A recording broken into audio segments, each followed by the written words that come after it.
Ci sono tanti modi per fermentare in pressione. Nel video di oggi vedremo come farlo nel modo secondo me più semplice, ovvero utilizzando dei fustini jolly opportunamente modificati. Tutto questo dopo la sigla.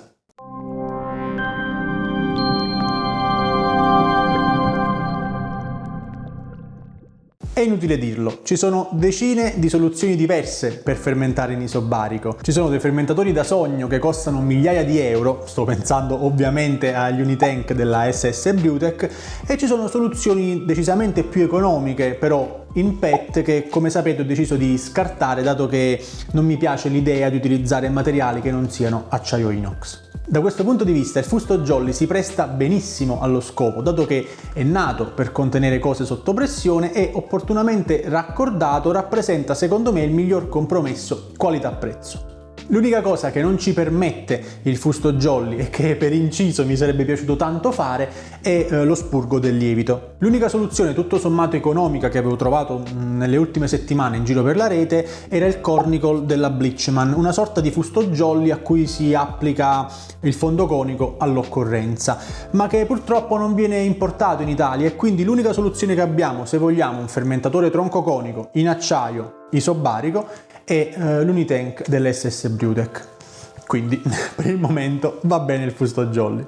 Ecco come è fatto un fusto jolly, con il suo oblò centrale dotato di guarnizioni O-ring e i due raccordi, uno per il gas e uno per il liquido. Il raccordo per il gas è collegato ad un tubicino piccolo che serve a spingere l'anidride carbonica sulla sommità della birra quando deve essere servita, mentre il raccordo del liquido è collegato a un tubicino molto più lungo che arriva fino al fondo. La soluzione migliore per fermentare all'interno di un fustino di questo tipo è quella di dotarsi del galleggiante del cesso, ovvero un tubo di silicone collegato ad una sfera galleggiante che ci permette di pescare solo la parte pulita del mosto senza andare a prelevare il fondo che inevitabilmente si formerà durante la fermentazione. Una cosa molto importante a cui dovete fare sempre molta attenzione quando comprate un fustino è la presenza della valvola di sicurezza. Non è affatto scontato che questa sia presente e anche a me in passato è capitato di acquistare dei fustini che ne erano sprovvisti.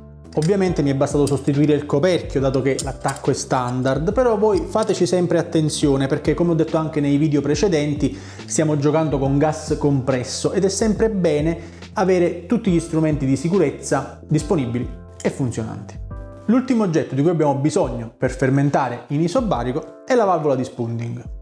Esistono modelli molto costosi con le tacche, con o senza attacco triclamp e così via. Ma ad essere sinceri, anche una semplice valvola come questa, che costa una ventina di euro su AliExpress, basta e avanza. Per regolarla io faccio così: prendo un fustino, lo riempio di anidride carbonica, attacco la valvola di spunding e la regolo con precisione aiutandomi col manometro della bombola. Dopodiché, dopo aver inserito la birra nel fustino, dobbiamo semplicemente collegare la valvola già regolata e aspettare i tempi della fermentazione. La domanda che qualcuno di voi in questo momento si starà facendo è: ma come faccio a sapere a quale pressione impostare la valvola? In realtà è molto semplice. Come ho detto anche nel video in cui abbiamo parlato della carbonazione forzata, esiste un legame ben preciso tra pressione e temperatura. Quindi noi, conoscendo la temperatura a cui metteremo a fermentare la birra, potremmo fare un calcolo molto semplice, che ovviamente potete fare sul mio portale, per calcolare la pressione a cui settare la valvola. Per lo stesso motivo, ovviamente, dovrete ricordarvi di ricalcolare questo valore se deciderete di fare cold crash, dato che variando la temperatura varierà anche la pressione della valvola di spunding. L'unico problema a cui potremmo andare incontro fermentando in pressione potrebbe essere legato ad un rallentamento dell'attività fermentativa. Questo perché, aumentando la pressione in fusto, aumenta anche la CO2 disciolta nel liquido e questo in qualche modo potrebbe rallentare l'attività del lievito.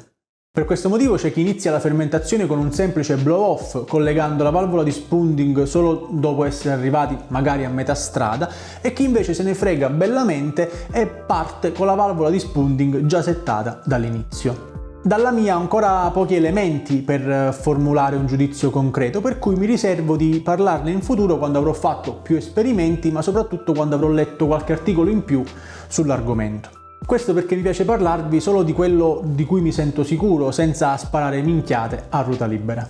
Per motivi simili anche il discorso dry hopping deve essere necessariamente rimandato, dato che tuttora sto capendo qual è il modo migliore per farlo, considerando anche che la mia prossima cotta sarà una sauripa e quindi devo trovare una soluzione prima di brassarla.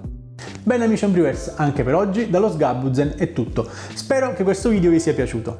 Personalmente nelle ultime settimane mi sto divertendo davvero tanto con questa nuova tecnica, anche perché mi piace mettermi alla prova per scoprire nuovi orizzonti. Ho anche notato che nei commenti dei miei ultimi video legati a questo argomento gli utenti si sono praticamente divisi tra quelli fedeli alla vecchia scuola e quelli che invece erano eccitati almeno quanto me. C'è stato anche chi mi ha dato del fighetto, che segue semplicemente la moda del momento.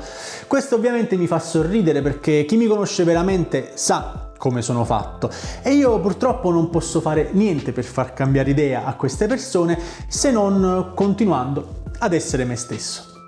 Per il momento io vi ringrazio per aver visto questo video, vi invito ad iscrivervi a questo canale se non siete ancora iscritti e vi do appuntamento a venerdì prossimo, che tra l'altro è il giorno di Natale.